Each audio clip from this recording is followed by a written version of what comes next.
Pourquoi tu crois que tant de gens attendent sur le quai de la gare? Pourquoi tu crois qu'on flippe autant d'arriver en retard? Les trains démarrent souvent au moment où on s'y attend le moins.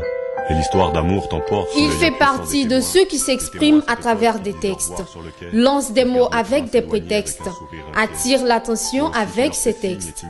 Grand Corps Malade, de son vrai nom Fabien Marceau, cet artiste français a su mettre en lumière le slam et inspirer plusieurs jeunes en Afrique.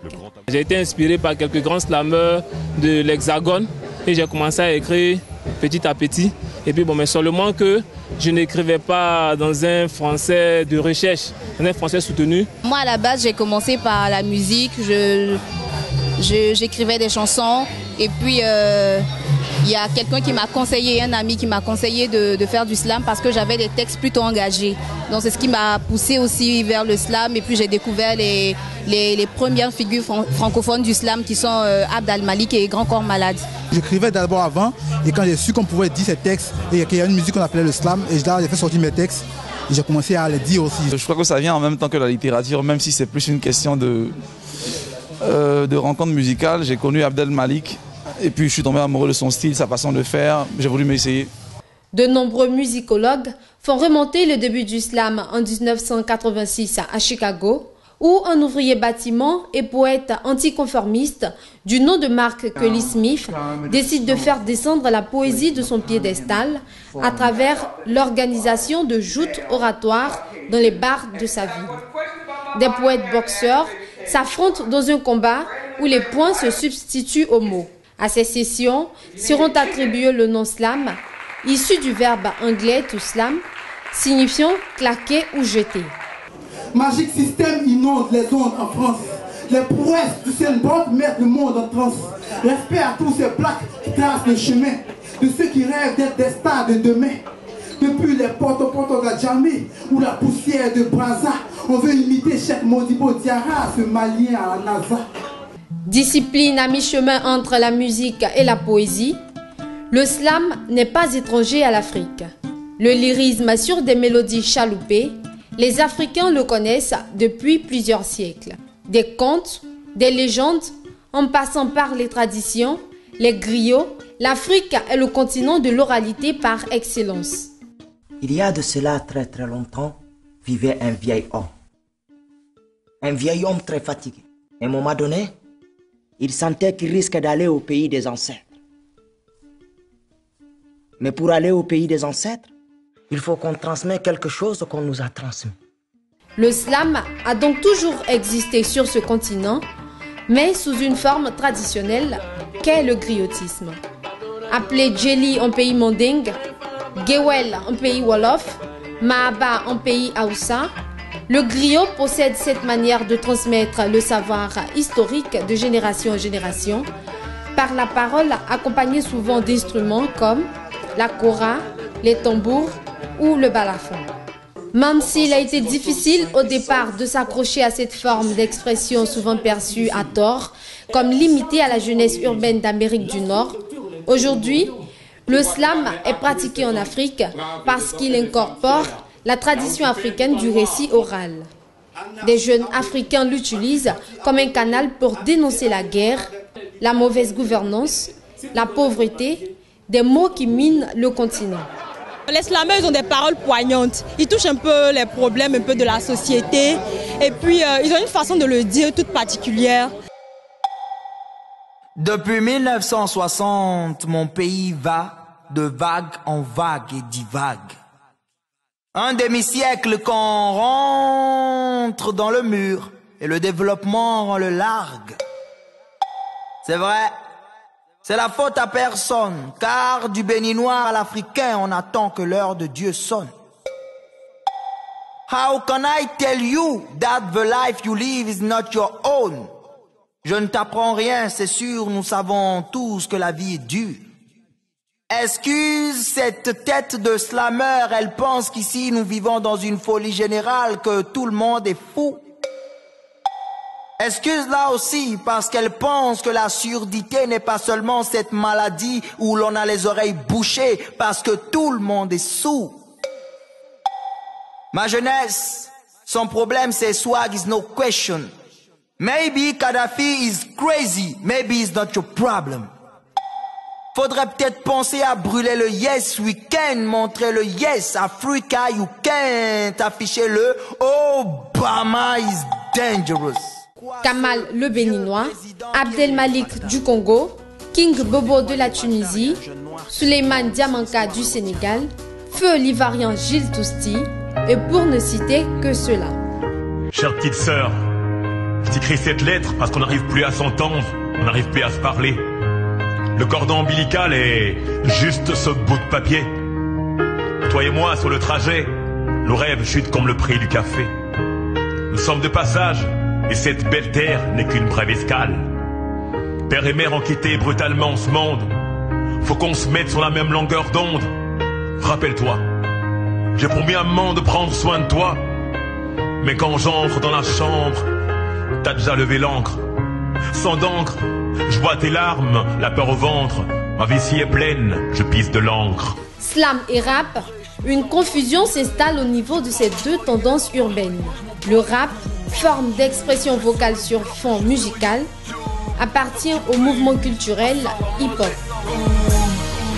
Je vais te québras si je touche le RMI. Priez pour moi, je prie pour mes ennemis. La ressemblance entre ces deux mouvements se situe dans un premier temps au niveau de la substance du message véhiculé. Les messages sont engagés contre la société, le racisme et la politique. Adieu Thomas Sankara, parce qu'il a compris trop tôt ce qu'ils comprendront très tard. Ma jeunesse n'a plus de héros, n'a plus de modèle. À part ces vendeurs de sexe, hommes corrompus, vendus de leur race, qui traînent dans nos télés, ils ne savent rien de Patrice Lumumba, de Thomas Sankara, de Kwame Nkrumah, de Samori Touré.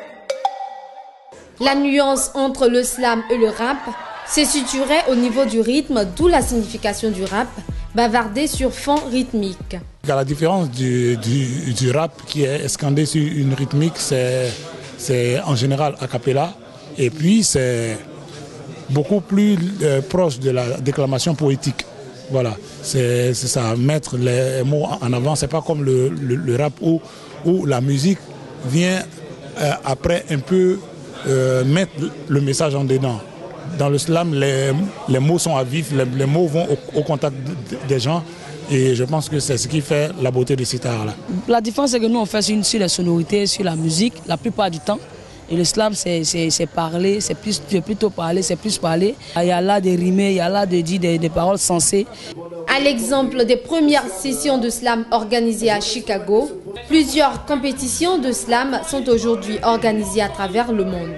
Il existe même une Coupe du monde de slam, des compétitions à des niveaux nationaux ou régionaux, à l'image du Spoken Word qui s'est tenu à Abidjan. Ça, c'est un projet qui a commencé à Johannesburg et traversé à Mali, à Kenya, Madagascar et des autres pays. Et ce projet s'est fini pour ce moment.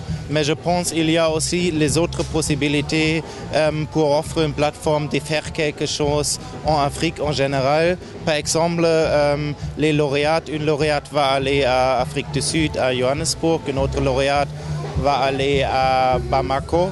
Et je pense que c'est bon et on va essayer d'offrir une plateforme ici pour les slameurs et slameuses. Je m'inspire du texte de Benson, l'orphelin schizophrène. Comment se demander si le Birahima de Kourouma ne sera pas le prochain toi? Ces compétitions sont régies par des règles qui varient d'un tournoi à un autre, mais s'appuyant sur des principes de base. Les critères, c'est la beauté de l'écriture, tout simplement. Comme vous le savez, les règles de l'écriture, les règles de la versification sont connues de tous. On a essayé de réunir un peu toutes les facettes de cet art-là pour donner quelque chose d'assez totalisant. Si les hommes s'en sortent bien avec le slam, il en existe aussi des femmes qui n'ont pas peur des mots, des femmes qui claquent les mots. Menottes déverrouillées, grilles décellées, le rêve devenu réalité. Tant d'années de résistance en captivité récompensées par la liberté. Victoire pour ceux qui ont cru que sans servitude l'Afrique serait meilleure. Il y a longtemps que l'Afrique est libre, mais elle est encore en pleurs. Tant d'autres avant m'ont déploré ma terre et ses mots, que je crains que mes paroles ne restent finalement que des mots, qui s'envoleront comme ceux qui ont chanté et sensibilisé dans l'espoir de voir un jour nos rêves se réaliser. Mais ces mots sont ma façon à moi de changer les choses, et je les dirai jusqu'à l'usure, jusqu'à ce que mon Afrique ose. You never go wrong or let his audience down. I said I was 6-string bass guitar made of metallic brown satin textures. The guitar that he made a solemn promise to, that you never let slip away from his strong, warm. J'ai dit à toutes mes sœurs qui sont là ou ailleurs que vraiment le slam ou la poésie, c'est pas seulement réservé aux hommes. Les femmes aussi peuvent s'essayer dedans et ça nous va très bien.